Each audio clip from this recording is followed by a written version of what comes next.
Chapter 1. Cole Matthews knelt defiantly in the bow of the aluminum skiff as he faced forward into a cold September wind. Worn steel handcuffs bit at his wrist each time the small craft slapped into another wave. Overhead, a gray-matted sky hung like a bad omen. Cole strained at the cuffs even though he had agreed to wear them until he was freed on the island to begin his banishment. Agreeing to spend a whole year alone in southeast Alaska had been his only way of avoiding a jail cell in Minneapolis. Two men accompanied Cole on this final leg of his journey. In the middle sat Garvey, the gravelly-voiced, wisecracking Indian parole officer from Minneapolis. Garvey said he was a Tlingit Indian, pronouncing Tlingit proudly with a clicking of his tongue, as if saying Tlingit. He was built like a bulldog with lazy eyes. Cole didn't trust Garvey. He didn't trust anyone who wasn't afraid of him. Garvey pretended to be a friend, but Cole knew he was nothing more than a paid babysitter. This week, his job was escorting a violent juvenile offender, first from Minneapolis to Seattle, then to Ketchikan, Alaska, where they boarded a big silver float plane to the Tlingit village of Drake. Now they were headed for some island in the middle of nowhere. In the rear of the skiff sat Edwin, a quiet, pot-bellied Tlingit elder who had helped arrange Cole's banishment. He steered the boat casually, a faded blue t-shirt and baggy jeans his only protection against the wind. Deep-set eyes made it hard to tell what Edwin was thinking. He stared forward with a steely patience, like a wolf waiting. Cole didn't trust him either. It was Edwin who had built the shelter and made all the preparations on the island where Cole was to stay. When he first met Edwin and Drake, the gruff elder took one look and pointed a finger at him. "Go put your clothes on inside out," he ordered. "Get real, old man," Cole answered. "You'll wear them reversed for the first 2 weeks of your banishment to show humility and shame," Edwin said, his voice hard as stone. Then he turned and shuffled up the dock toward his old rusty pickup. Cole hesitated, eyeing the departing elder. "Just do it," Garvey warned. Still standing on the dock in front of everyone, Cole smirked as he undressed. He refused to turn his back as he slowly pulled each piece inside out, even his underwear. Villagers watched from the shore until he finished changing. Bracing himself now against the heavy seas, Cole held that same smirk. His blue jeans, heavy wool shirt, and rain jacket chafed his skin, but it didn't matter. He would have worn a cowbell around his neck if it had meant avoiding jail. He wasn't a Tlingit Indian. He was an innocent-looking, baby-faced 15-year-old from Minneapolis who had been in trouble with the law half his life. Everyone thought he felt sorry for what he had done, and going to the island was his way of making things right. Nothing could be further from the truth. To Cole, this was just another big game. With salt air biting at his face, he turned and glanced at Edwin. The elder eyed him back with a dull stare. Anger welled up inside Cole. He hated that stupid stare. Pretending to aim toward the waves, he spit so the wind would catch the thick saliva and carry it back. The spit caught Edwin squarely and dragged across his faded shirt. Edwin casually lifted an oily rag from the bottom of the skiff and wiped away the slime, then tossed the rag back under his seat and again fixed his eyes on Cole. Cole feigned surprise as if he had made a horrible mistake, then twisted at the handcuffs again. What was this old guy's problem anyway? The elder acted fearless, but he had to be afraid of something. Everyone in the world was afraid of something. Cole thought back to all the people at home who had tried to help him over the years. He hated their fake concern. They didn't really care what happened to him. They were gutless. He could see it in their eyes. They were afraid, glad to be rid of him. They pretended to help only because they didn't know what else to do. For years, help had meant sending him to drug counseling and anger therapy sessions. Every few months, Cole found himself being referred to someone else. He discovered early on that being referred was the adult term for passing the buck.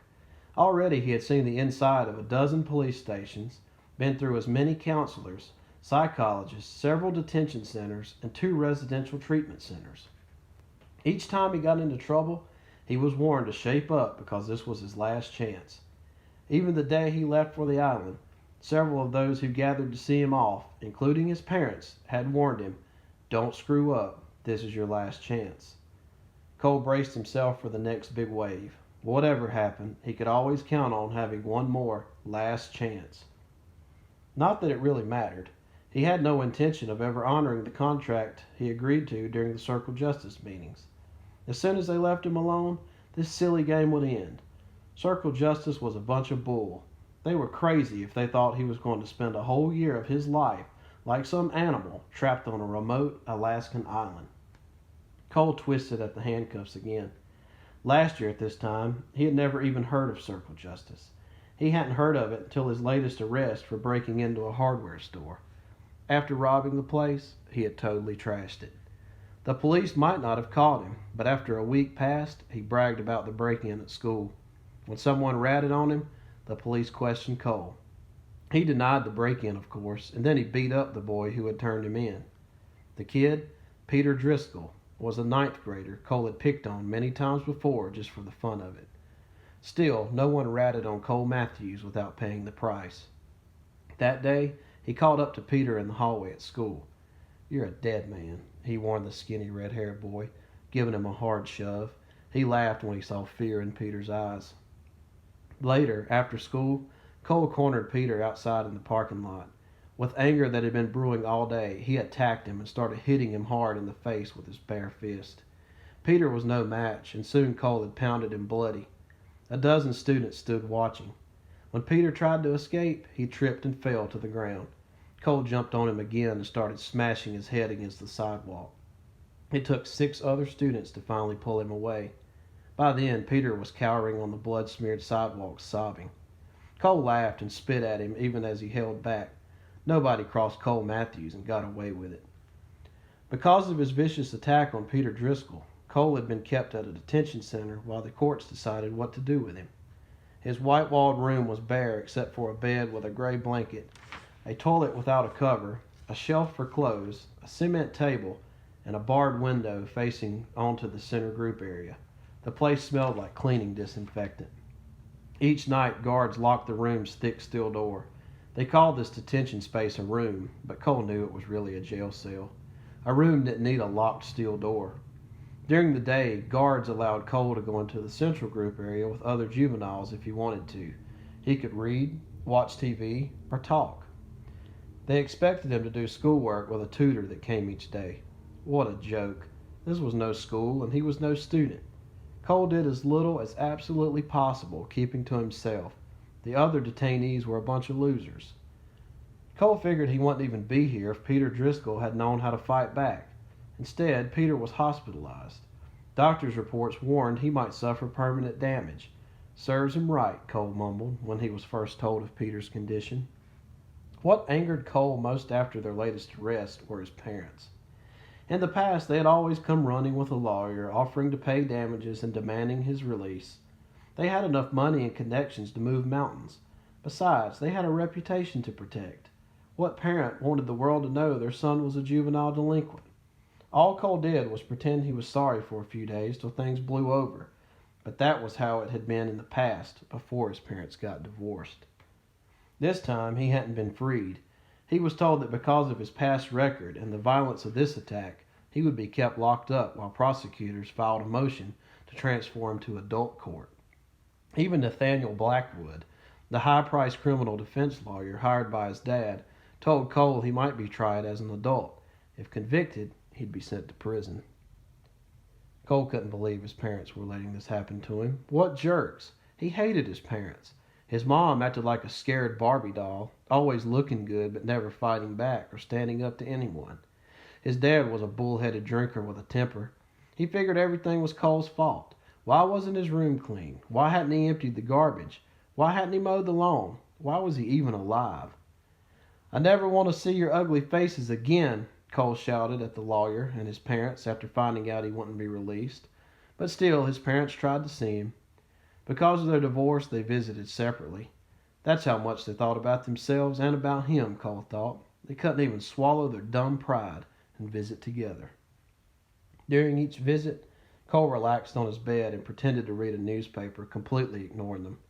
He liked watching his parents, especially his dad, squirm and get frustrated. Some days his dad got so mad he turned beet red and twitched because he couldn't lay a finger on Cole with the guards watching. Finally, his parents quit trying to visit. Even Nathaniel Blackwood quit stopping by, except when hearings and depositions required his presence. Cole didn't like the lawyer. Blackwood was a stiff man and spoke artificially, as if he were addressing an audience through a microphone. Cole swore he wore starch on everything. Judging by how he walked, that included his underwear.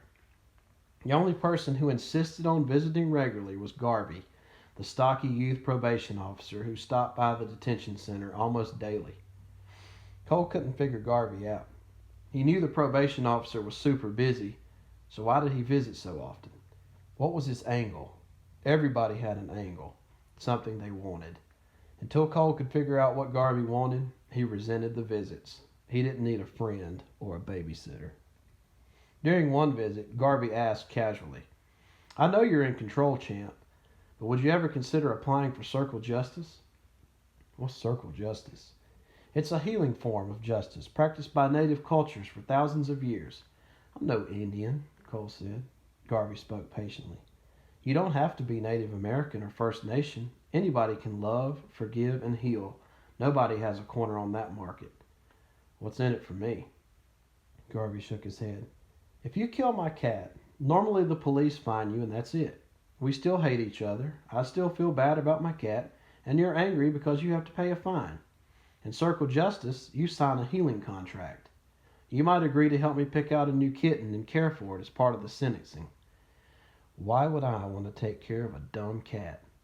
"Because you've caused my cat and me harm. By doing something for me and for another cat, you help make things right again." "What if I don't care about you and your dumb cat?" "Then do it for yourself. You're also a victim. Something terrible has happened to you to make you want to kill a poor small animal." Cole shrugged. "Feeding a dumb cat beats paying a fine." Garvey smiled and clapped Cole on the back. "You just don't get it, do you, champ?" Cole ducked away from Garvey. He hated being called champ, and he hated being touched. Nobody ever touched him except to hit him. That's how it had been as long as he could remember. "Circle justice tries to heal, not punish," Garvey explained. "Your lawyer might take you to a zoo to help you appreciate animals more. The prosecutor might have you watch a veterinarian operate for a day to realize the value of life. The judge might help you on the weekend to make birdhouses as repayment to the animal kingdom for something you destroyed. Even neighbors might help in some way." "They actually do this stuff here in Minneapolis?" Garvey nodded. "It's a new trial program. Other towns and cities are trying it too." "Why go to so much trouble?" "To heal. Justice should heal, not punish. If you kill my cat, you need to become more sensitive to animals. You and I need to be friends, and I need to forgive you to get over my anger. That's circle justice. Everybody is a part of the healing, including people from the community. Anybody who cares. But healing is much harder than standard punishment. Healing requires taking responsibility for your actions." Cole bit at his lip. "So would this get me out of going to jail?" "It isn't about avoiding jail," Garvey said. "You go to jail angry, you stay angry. Go with love, and that's how you come back. This is all about how you do something, not what you do. Even jail can be positive if you go in with a good heart. I will say this, however. Usually the jail sentence, if there is one, is reduced under circle justice." That's all Cole needed to hear. He knew what game to play. "How do I get into this circle justice stuff?" he asked innocently. Garvey placed a hand on Cole's shoulder. "I'll get you an application," he said, "but you're the one who starts the process in your heart." He tapped Cole's chest. "If you don't want change, this will never work." Cole forced himself not to pull away from Garvey's hand. "I really do want change," he said, using the innocent, childish voice that had served him well countless times before. Garvey nodded. "Okay, let's see if you're serious. I'll help you with the application." After Garvey left the detention center that day, Cole jabbed his fist into the air. "Yes!" he exclaimed. "The world was made up of suckers and fools, and today Garvey was at the top of the heap."